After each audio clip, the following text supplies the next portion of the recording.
I'm Ruben, and I'm the Managing Director at Smudge. Smudge is a software development firm that helps people solve problems in their business with custom software.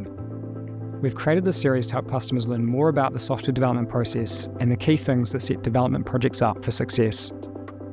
In this episode, I'm talking to Devin Davies, one of our senior developers at Smudge. Devin recently attended a conference in China to present on his experience developing for the Apple Vision Pro.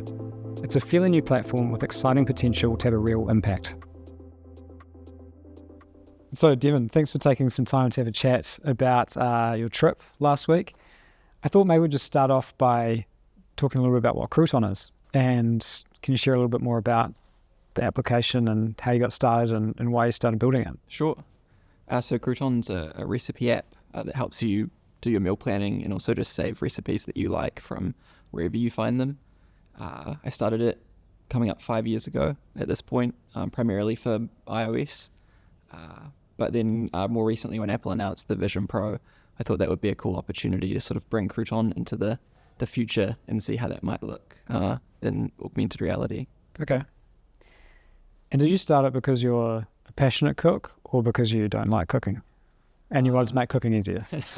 I think passionate. I've always enjoyed cooking ever since I was little, but also like to do things efficiently. And so I was meal planning just using the Notes app, but that got out of hand pretty quickly. And so with being able to build apps, that seemed like a good opportunity to try and simplify the process and make meal planning at the start of the week a bit easier. Okay. And have you got a favorite or a go-to recipe that you use for demoing or what? Yeah. I guess my like lorem ipsum of recipes is usually a butter chicken. That's kind of, I guess, my crowd pleaser when people are coming over. So it just sort of has flowed through into being the default recipe. Okay, great. That's good. And people like your butter chicken? Seem to. People ask for the recipe, so I think that's a sign. A good time to introduce them to Crouton. That's right, yeah. Here's an app, yeah. That's great. And so this trip to China, how did that come about?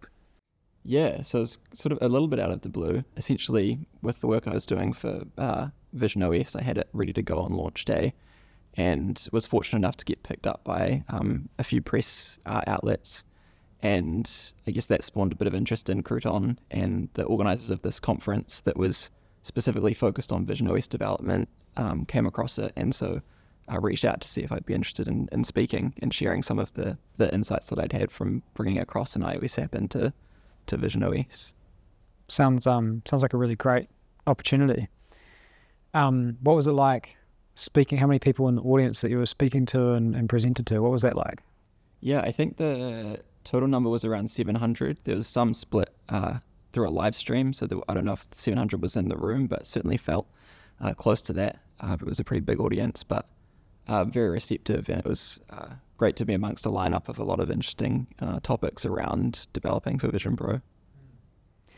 And were there many people wearing Vision Pros? Did anyone wear one during your talk? What did that look like? It was definitely a bit surreal. I guess it's a fairly new device, and so at least for us, you maybe see one or two at a time. But yeah, at a conference dedicated to it, you're obviously going to have a high concentration, and so it was interesting to see just so many people all around the venue wearing them, and even wearing them while they're doing ordinary things, or like while listening to my presentation, you could see people were wearing it. So I guess maybe doing notes or keeping track of the presentation. So it's a good way to kind of get some exposure therapy to seeing people wear them out and about. Yeah. And did you have any particular learnings from the conference itself that you'd apply to your own development, whether it's for Vision Pro or for other platforms? I think one of the interesting themes that seemed to come out across the talks was, because we're in quite a new phase with this product, you're better off building sort of smaller things and a lot of them to try and see what lands. This platform's still sort of figuring out where it fits in with the rest of things, and so you're better off, one analogy someone made was, you're better off building the light switch now, if you're thinking of a house, building the light switch rather than a microwave. So what are some simple solutions we can build just to get a feel for it and see what resonates with users, and then as it matures, then we can start sort of layering up on top of that. And also from a financial standpoint, sort of going that route as well, rather than sort of leaning into sort of the long-term like subscription-based models. Sort of paid up front, simple experiences for people seems to be the way to go. Mm. It actually led me to thinking we can almost do a whole topic on this one question that I thought of, but in terms of the spectrum of people that are purely developers, purely designers, and people that have a bit of a mix of skills of both, in my personal experience with you is you've got a really great design sense and skill and a great sense of development. What did you find from other people? Are there more developers there? People are doing both? Kind of what else? What did you see in that space? Yeah, it's pretty interesting because on one hand, you've got people that have been in the virtual reality or XR space for, 10 to 15 years, coming from maybe like an Unreal or a Unity background. And then you've got people like myself that are more like Apple platform developers, say, or mobile.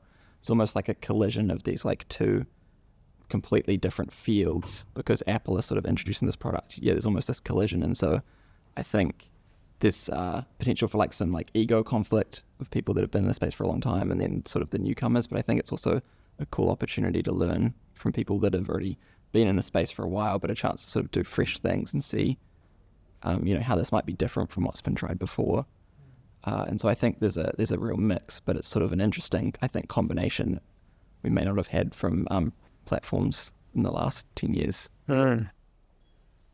Well, thanks so much for taking the time to have a conversation and appreciate that, and hopefully do another one again soon. Sounds good. Thank you for watching. We really hope that you got something out of this conversation. If you have any questions that have come up, please reach out on our website, smudge.com.